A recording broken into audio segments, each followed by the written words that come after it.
So what's up, kamusta? Ayos ba tayo dyan? So nandito tayo ngayon sa may Rusi Baliwag branch para sa update natin. At nakita na rin natin itong Rusi Force 150i.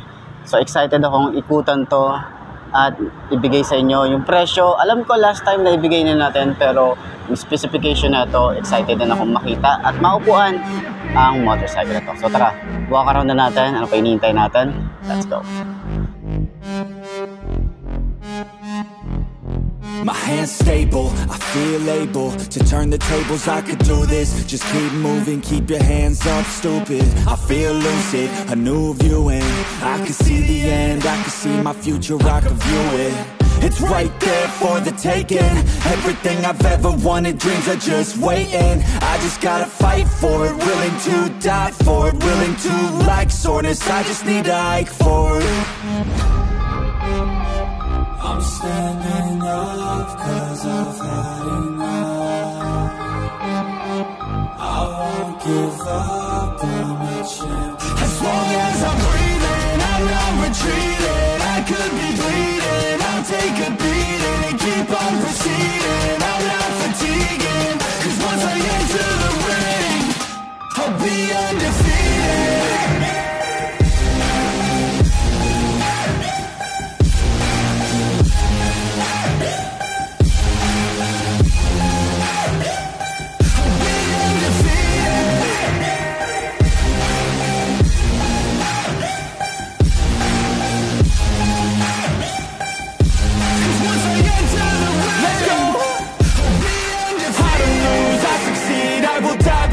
I got everything I need to be the greatest I could be. Watch out, I'm here now. Big mood, no doubts. Big moves, big mouth. Hit hard, knockout. I come from a different pedigree. Destiny don't mean anything. I make everything in my life come to life. Manifest, see the light. Intuition be my guide. This is how I have survived. So yun nga, ngayong 2025, nakita na rin natin itong Force 150i ng Rusi. So masasabi natin na ang pogi niya sa personal at talagang namangha ako, na-amaze ako sa itsura, sa design niya, sa mga parts niya, nabubulol pa ako. Sa mga parts niya, tulad dito, para siyang carbon fiber finish mula dito, hanggang dito sa taas, hanggang dito sa kanyang handlebar, hanggang dito sa side, and then sa mukha niya, meron siyang parang carbon fiber finish. And then yung side stand, kita nyo to, napaka-quality. Makikita nyo sa walk around natin. And dito sa side na to, nasabi ko dito, kamukha siya ng ADV X150i nila. So parang siguro yung engine nito, katulad lang din nun. And then, syempre, katulad ng mga sinasabi ko last time, is kamukha din siya ng RFI 175 na mas pinababa ng konti, pero yung upuan niya mas maganda to, mas maganda compared doon. So ayan, makikita nyo sa walk around natin, pero yun na nga, upuan na natin to, side stand muna natin. So unang tingin ko sa kanya, parang RFI 175, pero mas parang maliit siya ng konti, di ba? Pero yun na nga, masasabi natin medyo magaan. Hindi ko lang alam kung magaan ba sa akin or magaan ba sa inyo, or mabigat ba sa akin o mabigat sa inyo. Kasi kapag tinatayo ko si RFI, halos parang mas mabigat to ng konti. Yan. Pero yung side stand niya, mukhang matibay talaga yung nilagay nila na bagong side stand dito. Quality. So sa upuan, meron tayo ritong makapal na upuan. So 5'2" yung ating height, upuan na natin. Yun o, unang upo. Yun, ganda ng upuan. Ang kapal ng foam. Sarap i-long ride na ito.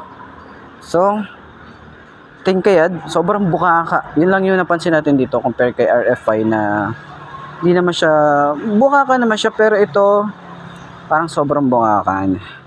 Pero mababa lang yung clearance na ito. Yung ano niya, ground clearance, mas mababa siya. Sa shock niya sa harap, maganda rin oh. Sobrang lambot.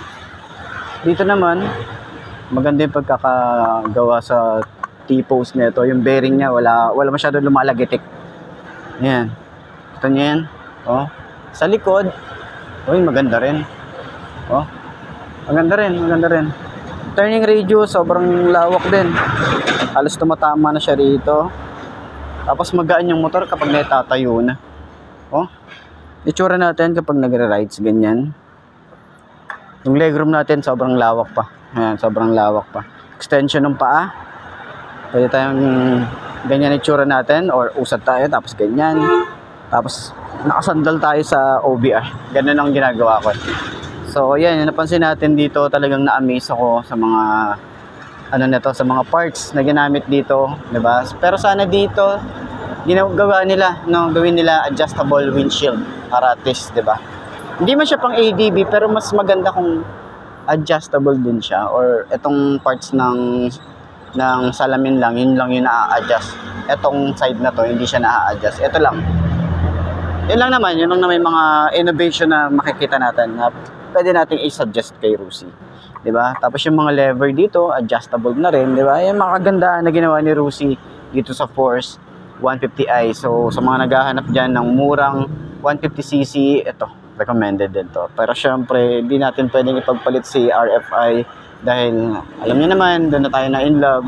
Pero nung nakita ko to, sabi ko ang ganda, sobrang ganda nito. Yun lang naman, no? So, meron din pala tong dalawang USB charging port. Kita nyo naman yan makikita nyo yan sa walk around natin. Pero, yun, anong masasabi nyo sa bagong Rusi Force 150i? Comment nyo naman yan sa baba. Ano nga ba yung mga pwede nyo isuggest pa kay Rusi? Okay, para malay nyo naman, matupad niya. So, center stand pa rin natin. Kung magaan ba siyang center stand, hindi ba tayo mahihirapan dito dahil mabigat to. Magaan lang siya. Ayos. Standing up 'cause I've had enough.